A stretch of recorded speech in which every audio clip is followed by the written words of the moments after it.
Hey everyone, welcome back to the channel. I hope आप सब अच्छे होंगे और अच्छे से पढ़ाई कर रहे होंगे। आज की क्लास में हम डिस्कस करेंगे स्टैटिस्टिक्स चैप्टर फर्स्ट के कुछ बचे हुए टॉपिक्स जो कि हमारे हैं scope of statistics and importance of statistics economics and features of statistics in economics. So let's begin today's class.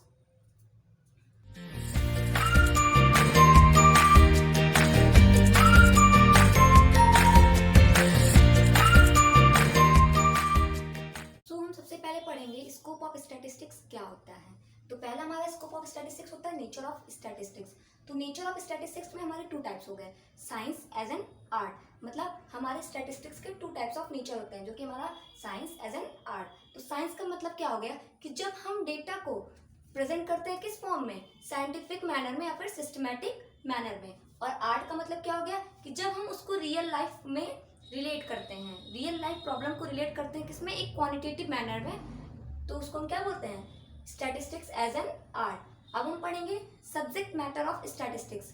Statistics के सब्जेक्ट मैटर क्या क्या होते हैं। तो स्टैटिस्टिक्स के सब्जेक्ट मैटर टू टाइप्स के होते हैं। पहला हमारा होता है descriptive and second one is inferential. Descriptive का मतलब क्या होता है कि जब हम डेटा को presentation, organization, analysis and interpretation करते हैं तो हमारा क्या होता है, डिस्क्रिप्टिव स्टैटिस्टिक्स होता है। बट इन्फरेंशियल का मतलब क्या होता है कि जब हम डेटा को रिलेट करते हैं हमारे यूनिवर्स या पॉपुलेशन से तो हमारा क्या होता है, इन्फरेंशियल स्टैटिस्टिक्स हो जाता है। अब हम पढ़ेंगे लिमिटेशन ऑफ स्टैटिस्टिक्स की, हमारे स्टैटिस्टिक्स के क्या क्या लिमिटेशंस होते हैं। तो पहला हमारा होता है study of numerical facts only. हमारे हम अपने मतलब स्टैटिस्टिक्स में क्या पढ़ सकते हैं, केवल न्यूमेरिकल फैक्ट्स को ही पढ़ सकते हैं। Second one is study of aggregates only, कि ये एग्रीगेट्स एट द वाइड या फिर कई चीज़ों की ही मतलब ये स्टडी करता है कि मतलब एक दूसरे को जिसमें हम रिलेट कर सकेंगे। ये मतलब हम सिंगल को इसमें नहीं अडॉप्ट कर सकते, मतलब वन या टू या थ्री इन सबको हम स्टैटिस्टिक्स में यूज नहीं कर सकते हैं। Homogeneity of data and essential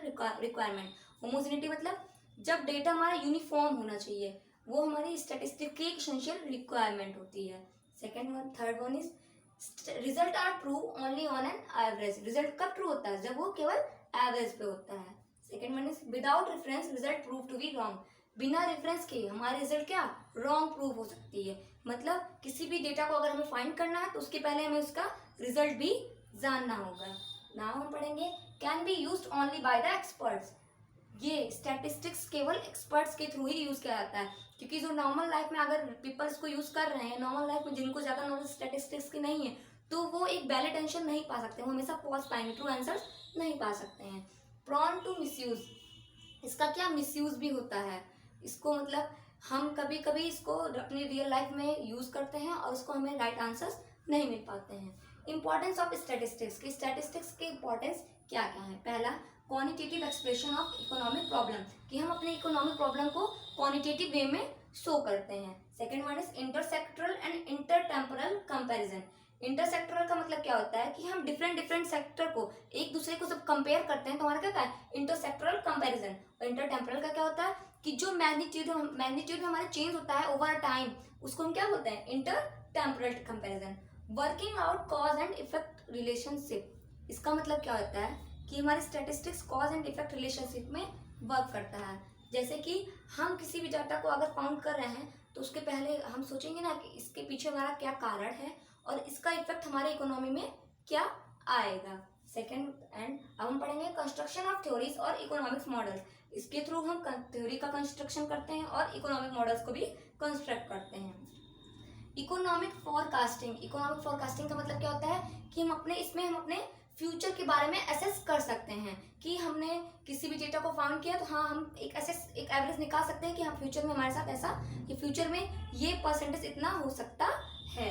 अब हम पढ़ेंगे formulation of policies. Formulation of policies का मतलब क्या रहता है कि सपोज दैट अगर हमें टैक्स रेट लगानी है कुछ गुड्स पे तो उसको हम किस तरीके से लगा सकते हैं, कि हम पहले थिंक करेंगे ना कि हमें किस टाइप्स में हमें पॉलिसीज, किस टाइप्स की टैक्स हमारे इंडिया के पीपल के ऊपर लगाया जाए या फिर लगाया जाए कंट्री के पीपल पे कि वो सेटिस्फाइड रहे, अनहैप्पी ना हो। तो फिर इसके हेल्प से हम क्या पॉलिसीज को भी फॉर्मुलेट करते हैं। इकोनॉमिक इक्विलिब्रियम का मतलब क्या होता है, consumer is equal to producer. Consumer is equal to producer का मतलब क्या होता है कि जब कंज्यूमर अपने अवेलेबल इनकम में सेटिस्फैक्शन पाने लगे और प्रोड्यूसर अपने अवेलेबल रिसोर्स में ज्यादा से ज्यादा प्रॉफिट पाने लगे। तो ये क्या होता है, कंज्यूमर इकोनॉमिक इक्विलिब्रियम। जब हमारे कंज्यूमर प्रोड्यूसर दोनों इक्वल हो या फिर दोनों हैप्पी हो, तो क्या होता है हमारा economic equilibrium. So that's all for today, thank you.